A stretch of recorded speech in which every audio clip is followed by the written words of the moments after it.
ಪವಿತ್ರ ಗೌಡ ಶೆಡ್ನಲ್ಲಿ ಇರಲಿಲ್ಲ, ಕಿಡ್ನಾಪ್ ಮಾಡ್ಕೊಂಡ್ ಬಂದಿದಾರಲ್ಲ ಚಿತ್ರದುರ್ಗದಿಂದ ಕರ್ಕೊಂಡು ಬರುವಂತಹ ಸಂದರ್ಭದಲ್ಲೂ ಕೂಡ ಪವಿತ್ರ ಗೌಡ ಅವರು ಇರಲಿಲ್ಲ. ಹಾಗಾಗಿ ಈ ಎರಡರಲ್ಲೂ ಕೂಡ ಪವಿತ್ರ ಗೌಡ ಅವರು ಇರಲಿಲ್ಲ, ಪವಿತ್ರ ಗೌಡ ಅವರ ಪಾತ್ರವೇ ಇಲ್ಲ ಅನ್ನೋದನ್ನ ಬಹಳ ಸ್ಪಷ್ಟವಾಗಿ ಹೇಳಿದ್ದಾರೆ. ಇದು ಪವಿತ್ರ ಕಾಲ್ ಹಿಸ್ಟ್ರಿಯಿಂದ ಗೊತ್ತಾಗುತ್ತೆ, ಪೊಲೀಸರು ಸಲ್ಲಿಸಿರೋ ದಾಖಲೆಯಿಂದಲೇ ತಿಳಿಯುತ್ತೆ. ಬೇಕಿದ್ರೆ ಫೋನ್ ಕಾಲ್ ಅಥವಾ ಮೆಸೇಜ್ಗಳನ್ನ ನೀವು ಪರಿಶೀಲಿಸಬಹುದು ಅಂತ ಹೇಳಿ ವಾದವನ್ನ ಮಂಡಿಸ್ತಾ ಇದ್ದಾರೆ. ಅಂದ್ರೆ ಒಂದು ಬಾರಿ ಪವನ್ ಅನ್ನೋ ವ್ಯಕ್ತಿಗೆ ಪವಿತ್ರ ಗೌಡ ಅವ್ರು ಹೇಳಿಬಿಟ್ಟಿರ್ತಾರೆ, ಈ ರೀತಿಯಾಗಿ ಒಬ್ಬ ಅಶ್ಲೀಲವಾಗಿ ಮೆಸೇಜ್ ಮಾಡ್ತಾ ಇದ್ದಾನೆ, ಫೋಟೋಗಳನ್ನು ಕಳಿಸ್ತಾ ಇದ್ದಾನೆ, ವಿಡಿಯೋಗಳನ್ನು ಕಳಿಸ್ತಾ ಇದ್ದಾನೆ, ನೋಡ್ಕೊಳ್ಳಿ ಆತನ ಬಗ್ಗೆ ಅಂತ ಹೇಳಿ.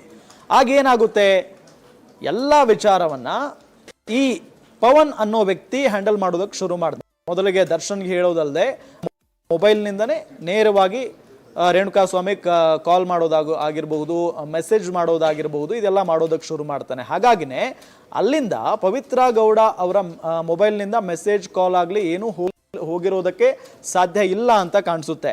ಹಾಗಾಗಿನೇ ಇಲ್ಲಿ ಪೊಲೀಸರು ಸಲ್ಲಿಸಿರುವಂತ ದಾಖಲೆಯಲ್ಲೂ ಕೂಡ ಎಲ್ಲೋ ಒಂದ್ ಕಡೆ ಪವಿತ್ರ ಗೌಡ ಅವರ ಫೋನ್ನಿಂದ ನಂಬರ್ನಿಂದ ಆತನಿಗೆ ಕಾಲ್ ಹೋಗಿಲ್ಲ, ಮೆಸೇಜ್ ಕೂಡ ಹೋಗಿಲ್ಲ ಅನ್ನೋದು ಇಲ್ಲಿ ಗೊತ್ತಾಗಿರುವಂತ ವಿಚಾರ. ಹಾಗಾಗಿನೇ ಬೇಕಿದ್ರೆ ಫೋನ್ ಕಾಲ್ ಅಥವಾ ಮೆಸೇಜ್ಗಳನ್ನ ನೀವು ಪರಿಶೀಲಿಸಬಹುದು ಅಂತ ಹೇಳಿ ಹೈಕೋರ್ಟ್ನಲ್ಲಿ ಹಿರಿಯ ವಕೀಲ ಸೆಬಾಸ್ಟಿಯನ್ ಧೈರ್ಯವಾಗಿ ಹೇಳ್ತಾ ಇರೋದನ್ನ ನಾವು ಗಮನಿಸ್ತಾ ಇದ್ದೀವಿ. ಜೊತೆಗೆ ಕೊಲೆ ಅಥವಾ ಈ ಕಿಡ್ನಾಪ್ ಆಗಲಿ ಇದರಲ್ಲಿ ಏನು ಈ ಪವಿತ್ರ ಗೌಡ ಅವರ ಪಾತ್ರವೇ ಇಲ್ಲ, ಇದು ಪವಿತ್ರ ಕಾಲ್ ಹಿಸ್ಟ್ರಿಯಿಂದ ಗೊತ್ತಾಗುತ್ತೆ. ಹಾಗಾಗಿ ನಮ್ಮ ಕ್ಲೈಂಟ್ಗೆ ನೀವು ಜಾಮೀನು ಮಂಜೂರು ಮಾಡಬೇಕು ಅಂತ ಹೇಳಿ ಪ್ರಬಲವಾಗಿ ವಾದವನ್ನ ಮಂಡಿಸ್ತಾ ಇರೋದನ್ನ ನಾವು ಗಮನಿಸ್ತಾ ಇದ್ದೀವಿ. ಒಟ್ಟಾರೆಯಾಗಿ ಟಾಮಿ ಸೆಬಾಸ್ಟಿಯನ್ ಕೂಡ ಇದೇ ವಿಚಾರವನ್ನ ಮಂಡನೆ ಮಾಡ್ತಾ ಇದ್ದಾರೆ ಮತ್ತು ಪೊಲೀಸರು ಸಲ್ಲಿಸಿರೋ ದಾಖಲೆ ಏನಿದೆ ಆ ಅಂಶಗಳನ್ನ ಇಟ್ಕೊಂಡು ವಾದವನ್ನ ಮಂಡನೆ ಮಾಡ್ತಾ ಇರೋದು ನಾವು ಗಮನಿಸ್ತಾ ಇದ್ದೀವಿ. ಇನ್ನು ಮುಂದುವರೆದು ಕೊಲೆ ಮಾಡಲು ಅಪಹರಿಸಲಾಗಿದೆ ಎಂಬುದಕ್ಕೆ ಸಾಕ್ಷ್ಯ ಇಲ್ಲ, ರೇಣುಕಾಸ್ವಾಮಿಯನ್ನ ಕಿಡ್ನಾಪ್ ಮಾಡಿದ್ದಾರೆ ಅನ್ನೋದಕ್ಕೂ ಸಾಧ್ಯ ಇಲ್ಲ, ಪವಿತ್ರ ಪಾತ್ರ ಇಲ್ಲದಿರೋದನ್ನ ಮಾನ್ಯ ನ್ಯಾಯ ಪರಿಗಣಿಸಬೇಕು. ಇದನ್ನ ಪರಿಗಣಿಸಿ ಪವಿತ್ರ ಗೌಡಗೆ ಜಾಮೀನು ನೀಡಬೇಕು. ನ್ಯಾಯಾಲಯಕ್ಕೆ ಮನವಿ ಮಾಡಿದ್ದಾರೆ ಟಾಮಿ ಸೆಬಾಸ್ಟಿಯನ್. ಕೊಲೆ ಮಾಡಲು ಅಪಹರಿಸಲಾಗಿದೆ ಅನ್ನೋದಕ್ಕೆ ಸಾಕ್ಷ್ಯವೇ ಇಲ್ಲ, ರೇಣುಕಾಸ್ವಾಮಿಯನ್ನ ಕಿಡ್ನಾಪ್ ಮಾಡಿದ್ದಾರೆ ಅನ್ನೋದಕ್ಕೆ ಸಾಧ್ಯನೇ ಇಲ್ಲ, ಪವಿತ್ರ ಪಾತ್ರ ಇಲ್ಲದಿರೋ ಮಾನ್ಯ ನ್ಯಾಯಾಲಯ ಪರಿಗಣಿಸಬೇಕು. ಇದನ್ನ ಪರಿಗಣಿಸಿ ಪವಿತ್ರ ಗೌಡಗೆ ಜಾಮೀನು ನೀಡಬೇಕು ಅಂತ ಹೇಳಿ ನ್ಯಾಯಾಲಯಕ್ಕೆ ಮನವಿಯನ್ನ ಮಾಡಿಕೊಂಡಿದ್ದಾರೆ ಸೆಬಾಸ್ಟಿಯನ್ ಅವರು. ಎಲ್ಲೋ ಒಂದ್ ಕಡೆ ರೇಣುಕಾಸ್ವಾಮಿಯನ್ನ ಚಿತ್ರದುರ್ಗದಿಂದ ಬೆಂಗಳೂರಿಗೆ ಕರೆ ತಂದಿದ್ದು ಪಕ್ಕಾ ಪ್ಲಾನ್ ಮಾಡಿ ಅನ್ನೋದು ಬಹಳ ಸ್ಪಷ್ಟವಾಗಿ ಗೊತ್ತಾಗ್ತಾ ಇದೆ. ಯಾಕೆ ಅಂತ ಹೇಳಿದ್ರೆ ಆತನನ್ನ ಹಾಕೊಂಡು ಅಥವಾ ಇನ್ನೇನೋ ಮಾಡಿ ಹೊಡೆದು ಬಡದು ಕರ್ಕೊಂಡು ಬಂದಿಲ್ಲ ಅಲ್ಲಿಂದ. ಅವರು ಬಹಳ ನೀಟಾಗಿ ಇನ್ನೇನೋ ಹೇಳಿ ಮತ್ತಿನ್ನೇನೋ ಹೇಳು ನಂಬಿಸಿ ಬೆಂಗಳೂರಿಗೆ ಹೋಗೋಣ ಅಂತ ಹೇಳಿ ಕಾರಲ್ಲಿ ಕೂರಿಸ್ಕೊಂಡಿದ್ದಾರೆ.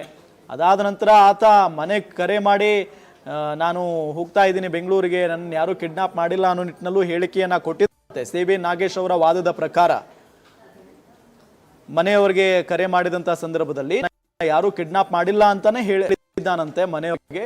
ಹಾಗಾಗಿ ಕಿಡ್ನಾಪ್ ಅಂತ ಹೇಳಿ ಇಲ್ಲಿ ಹೇಳೋದಕ್ಕೆ ಸಾಧ್ಯನೇ ಇಲ್ಲ ಅಂತ ಹೇಳಿ ಈ ಸಂದರ್ಭದಲ್ಲಿ ಸೆಬಾಸ್ಟಿಯನ್ ಅವರು ವಾದವನ್ನ ಮಂಡನೆ ಮಾಡ್ತಾ ಇದ್ದಾರೆ. ಇದರ ಜೊತೆಗೆ ತಮ್ಮ ಕ್ಲೈಂಟ್ ಏನಿದಾರಲ್ಲ ಪವಿತ್ರ ಗೌಡ ಅವರ ಪಾತ್ರವೂ ಕೂಡ ಈ ಒಂದು ಕೊಲೆಯಲ್ಲಿ ಇಲ್ಲ ಅನ್ನೋದನ್ನ ಬಹಳ ಸ್ಪಷ್ಟವಾಗಿ ಹೇಳ್ತಾ ಇದ್ದಾರೆ. ಇನ್ನು ಪವಿತ್ರ ಪಾತ್ರ ಇಲ್ಲದಿರುವುದನ್ನ ಮಾನ್ಯ ನ್ಯಾಯಾಲಯ ತೆಗೆದುಕೊಳ್ಳಬೇಕು, ಇದನ್ನ ಪರಿಗಣಿಸಿ ಪವಿತ್ರ ಗೌಡಗೆ ಜಾಮೀನು ನೀಡಬೇಕು ಅಂತ ಹೇಳಿ ನ್ಯಾಯಾಲಯಕ್ಕೆ ಮನವಿಯನ್ನ ಮಾಡಿಕೊಂಡಿದ್ದಾರೆ ಸೆಬಾಸ್ಟಿಯನ್ ಅವರು. ಇದು ಕೆಲವೊಂದು ಕಡೆ ಬಹಳಷ್ಟು ಪ್ರಬಲವಾಗಿ ವಾದವನ್ನ ಮಂಡನೆ ಮಾಡಿದ್ದಾರೆ ಅಂತಾನೂ ಹೇಳಬಹುದು. ಯಾಕೆಂತ ಹೇಳಿದ್ರೆ ಪೊಲೀಸರು ಸಲ್ಲಿಸಿರುವಂತ ದಾಖಲಾತಿ ಅಂಶಗಳನ್ನೇ ಇಟ್ಕೊಂಡು ಇಲ್ಲಿ ವಾದವನ್ನ ಮುಂದುವರಿಸಿರುವುದು ಸೆಬಾಸ್ಟಿಯನ್ ಅವರು. ಹಾಗಾಗಿನೇ ಬಹಳಷ್ಟು ಕುತೂಹಲ ಅಂತೂ ಇದ್ದೇ ಇದೆ, ಏನಾಗುತ್ತೆ, ಬೇಲ್ ಸಿಗುತ್ತಾ ಇಲ್ವಾ ಅಂತ ಹೇಳಿ. ಯಾಕಂದ್ರೆ ಈ ಪ್ರಕರಣದ A1 ಆರೋಪಿ ಆಗಿರುವುದು ಪವಿತ್ರ ಗೌಡ ಅವರು. ಹಾಗಾಗಿ ಸಹಜವಾಗಿ ಕುತೂಹಲ ಅಂತೂ ಎಲ್ರಿಗೂ ಇದ್ದೇ ಇದೆ. ಪವಿತ್ರ ಗೌಡ ಅವರಿಗೆ ಮತ್ತು ದರ್ಶನ್ ಅವರಿಗೆ ಬೇಲ್ ಸಿಗುತ್ತಾ ಇಲ್ವಾ ಹೇಳಿ. ಈಗಾಗಲೇ ಈ ಪ್ರಕರಣದಲ್ಲಿ ಕೆಲವೊಂದಿಷ್ಟು ಜನ ಆರೋಪಿಗಳಿಗೆ ಬೇಲ್ ಕೂಡ ಮಂಜೂರಾಗಿದೆ. ಹಾಗಾಗಿ ಅದೇ ಒಂದು ಧೈರ್ಯದಲ್ಲಿ, ಅದೇ ಒಂದು ಆತ್ಮವಿಶ್ವಾಸದಲ್ಲಿ ನಮಗೂ ಕೂಡ ಬೇಲ್ ಸಿಗಬಹುದು ಅನ್ನೋ ನಿಟ್ಟಿನಲ್ಲೇ ಪದೇ ಪದೇ ಅರ್ಜಿಯನ್ನ ಸಲ್ಲಿಸ್ತಾ ಇರೋದು, ವಿಚಾರಣೆಗೆ ಬರ್ತಾನೆ ಇದೆ. ಕೆಲವು ಬಾರಿ ಅರ್ಜಿ ಎಲ್ಲೊಂದು ಕಡೆ ಅವರ ಅಂದ್ರೆ ಜಾಮೀನು ಸಿಗಲಿಲ್ಲ. ಹಾಗಾಗಿನೇ ಈ ಬಾರಿ ಆದರೂ ಬಹಳಷ್ಟು ಪ್ರಬಲವಾಗಿ ವಾದವನ್ನ ಮಂಡನೆ ಮಾಡ್ತಾ ಇದ್ದಾರೆ. ಈ ಬಾರಿ ಆದರೂ ಜಾಮೀನು ಸಿಗುತ್ತೆ ಅನ್ನೋ ನಿರೀಕ್ಷೆಯಲ್ಲಿದ್ದಾರೆ ಪವಿತ್ರ ಗೌಡ. ಬಹಳಷ್ಟು ಪ್ರಬಲ ವಾದದ ನಂತರ ಎಲ್ಲವೂ ಗೊತ್ತಾಗುತ್ತೆ, ಏನಾಗುತ್ತೆ ಅಂತ. ಕೊಲೆ ಮಾಡಲು ಅಪಹರಿಸಲಾಗಿದೆ ಅನ್ನೋದಕ್ಕೂ ಕೂಡ ಸಾಕ್ಷ್ಯ ಇಲ್ಲ ಅಂತ ಹೇಳ್ತಾ ಇದ್ದಾರೆ. ರೇಣುಕಾ ಸ್ವಾಮಿಯನ್ನ ಕಿಡ್ನಾಪ್ ಮಾಡಿದ್ದಾರೆ ಅನ್ನೋದಕ್ಕೂ ಸಾಧ್ಯ ಇಲ್ಲ. ಪವಿತ್ರ ಪಾತ್ರ ಇಲ್ಲದಿರುವುದನ್ನ ನ್ಯಾಯಾಲಯ ಪರಿಗಣಿಸಬೇಕು, ಜೊತೆಗೆ ಇದನ್ನ ಪರಿಗಣಿಸಿ ಪವಿತ್ರ ಗೌಡಗೆ ಜಾಮೀನು ನೀಡಬೇಕು ಅನ್ನೋ ನಿಟ್ಟಿನಲ್ಲಿ ವಾದವನ್ನ ಮಂಡನೆ ಮಾಡಿರುವುದು ಇಲ್ಲಿ ಟಾಮಿ ಸೆಬಾಸ್ಟಿಯನ್.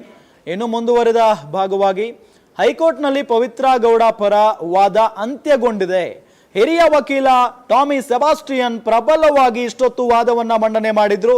ಈಗ ವಾದ ಕೊಲೆ ಕಿಡ್ನಾಪ್ನಲ್ಲಿ ಪವಿತ್ರ ಪಾತ್ರವೇ ಇಲ್ಲ, ಹೀಗಾಗಿ ಪವಿತ್ರಾಗೆ ಜಾಮೀನು ನೀಡಬೇಕು ಅಂತ ಟಾಮಿ ಸೆಬಾಸ್ಟಿಯನ್ ಮನವಿಯನ್ನ ಮಾಡಿಕೊಂಡಿದ್ದಾರೆ.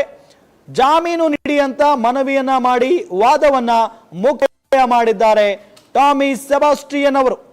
ಇಷ್ಟೊತ್ತು ಪ್ರಬಲವಾಗಿ ವಾದವನ್ನ ಮಂಡನೆ ಮಾಡಿ ಈಗ ವಾದ ಅಂತ್ಯಗೊಂಡಿದೆ.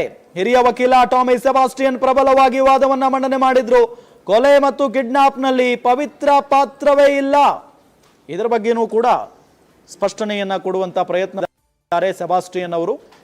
ಹೀಗಾಗಿ ಪವಿತ್ರಾಗೆ ಜಾಮೀನು ನೀಡುವ ಅನ್ನೋದು ಅವರ ಮನವಿಯಾಗಿದೆ. ಜಾಮೀನು ನೀಡಿ ಅಂತ ಮನವಿಯನ್ನ ಮಾಡಿಕೊಂಡಿದ್ದಾರೆ. ಮಾಡಿ ಈಗ ವಾದವನ್ನ ಮುಕ್ತಾಯ ಮಾಡಿರುವುದು ಸೆಬಾಸ್ಟಿಯನ್ ಅವರು. ಎಲ್ಲೊಂದ್ ಕಡೆ ಈಗ ತೀರ್ಪು ಹೊರಬರಬೇಕಾಗಿದೆ. ಏನಾಗುತ್ತೆ ಹಾಗಾದ್ರೆ? ಪವಿತ್ರ ಗೌಡ ಅವರಿಗೆ ಜಾಮೀನು ಸಿಗುತ್ತಾ? ಯಾಕೆಂತ ಹೇಳಿದ್ರೆ ಈ ಎಲ್ಲ ಅಂಶಗಳನ್ನ ನಾವು ಗಮನಿಸ್ತಾ ಇದ್ರೆ, ಅಥವಾ ಸೆಬಾಸ್ಟಿಯನ್ ಅವರು ಏನು ವಾದವನ್ನ ಮಂಡಿಸಿದ್ದಾರೆ ಈ ಎಲ್ಲ ಅಂಶಗಳನ್ನ ನಾವು ಗಮನಿಸ್ತಾ ಇದ್ರೆ ಪವಿತ್ರ ಗೌಡ ಅವರ ಪಾತ್ರ ಇದರಲ್ಲಿ ಇಲ್ಲ ಅಂತ ಹೇಳಿ ಮೇಲ್ನೋಟಕ್ಕೆ ಕಂಡು ಬರುತ್ತೆ. ಆದ್ರೆ ಇನ್ನೂ ಪ್ರತಿವಾದ ಬಾಕಿ ಇದೆ. SPP ಪ್ರಸನ್ನ ಕುಮಾರ್ ಅವರು ಇಲ್ಲಿ ಏನು ವಾದವನ್ನ ಮಂಡನೆ ಮಾಡಿದ್ದಾರೆ ಇದೇ ಅಂಶಗಳನ್ನ ಇಟ್ಕೊಂಡು ಪ್ರತಿವಾದವನ್ನು ಕೂಡ ಮಾಡ್ತಾರೆ. ಆ ಸಂದರ್ಭದಲ್ಲಿ ಇನ್ಯಾವ ಚಿತ್ರಣ ಕೊಡುತ್ತೆ ಈ ಪ್ರಕರಣ, ಈ ಅರ್ಜಿ ವಿಚಾರಣೆ? ಇದು ಈಗಿರುವಂತಹ ಕುತೂಹಲ. SPP ಪ್ರಸನ್ನ ಕುಮಾರ್ ಅವರ ಪ್ರತಿವಾದ ಮುಕ್ತಾಯ ಆದ ನಂತರವೇ ಪವಿತ್ರ ಗೌಡ ಅವರಿಗೆ ಜಾಮೀನು ನೀಡಬೇಕಾ ಬೇಡವಾ ಇದರ ಬಗ್ಗೆ ನ್ಯಾಯಾಧೀಶರು ತೀರ್ಮಾನವನ್ನ ತೆಗೆದುಕೊಳ್ತಾರೆ. ಆದರೆ ಇಷ್ಟೊತ್ತು ನಾವು ಗಮನಿಸ್ತಾ ಇದ್ರೆ ಪ್ರತಿಯೊಂದು ಅಂಶಗಳನ್ನು ಪೊಲೀಸ್ನವರ ದಾಖಲಾತಿಗಳಲ್ಲಿ ಏನೆಲ್ಲ ಆಗಿದ್ವೋ ಅದೇ ಅಂಶಗಳನ್ನ ಇಟ್ಕೊಂಡು ವಾದವನ್ನ ಮಂಡನೆ ಮಾಡಿರೋದು ಪವಿತ್ರ ಗೌಡ ಪರ ವಕೀಲ ಸೆಬಾಸ್ಟಿಯನ್. ಹಾಗಾಗಿನೇ ಏನಾಗುತ್ತೆ ಅನ್ನೋ ಕುತೂಹಲ ಇದೆ. ಮತ್ತೊಮ್ಮೆ ನಾವು ಗಮನಿಸುವುದಾದ್ರೆ ಯಾವ ರೀತಿಯಾಗಿ ವಾದವನ್ನ ಮಾಡಿದ್ರು ಸೆಬಾಸ್ಟಿಯನ್. ಆರೋಪಿ 1 ಪವಿತ್ರ ಗೌಡ ಅರ್ಜಿ ವಿಚಾರಣೆಯನ್ನು ಆರಂಭ ಆಗುತ್ತೆ. ಆ ಸಂದರ್ಭದಲ್ಲಿ ಶುರು ಮಾಡ್ತಾರೆ. A4, A6, A3 ಆರೋಪಿಗಳು ಚಿತ್ರದುರ್ಗದವರು. ಈ ಆರೋಪಿಗಳ ಜೊತೆಗೆ ಪವನ್ ಎಂಬಾತ ಸಂಪರ್ಕದಲ್ಲಿದ್ದ.